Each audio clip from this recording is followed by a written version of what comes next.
మీరు పంపించినటువంటి డబ్బులు నాకు సరిపోయినాయి, ఇంకా బెయిల్ కోసం ఎవరు డబ్బులు పంపొద్దు అని వాడి ఛానల్లో ఒక్క పోస్ట్ రాదు మీకు, ఇంకో 10 days దాకా రాదు. ఓకే అనరు వాళ్ళు.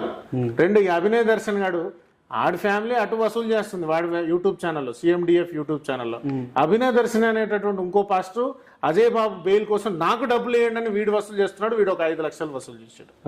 విజయ్ కుమార్ ఆదరణ సభ పెట్టాలి, అజయ్ బాబు కూడా అవసరం ఉంది, నాకు అప్పులు ఉన్నాయి, నాకు డబ్బులు వేయండి అని విజయ్ కుమార్ వసూలు చేస్తున్నాడు. విజయ్ ప్రసాద్ రెడ్డి వాడు వసూలు చేస్తున్నాడు. హనీ జాన్సన్ అనేటువంటి వసూలు. వీళ్లకు బిజినెస్, క్రైస్తవం అనేది బిజినెస్. క్రైస్తవ విశ్వాసుల్ని మేము ఎప్పుడు ఏమనట్లా.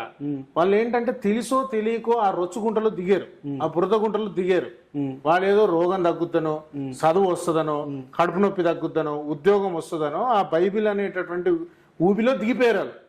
నిజంగా ఆ బైబిల్ని ఒకసారి చదివి మేము చెప్పే వీడియోలు అందులో ఉన్న నిజాల్ని ఎక్స్ప్లెయిన్ చేస్తే వాళ్ళు అర్థం చేసుకుంటారు.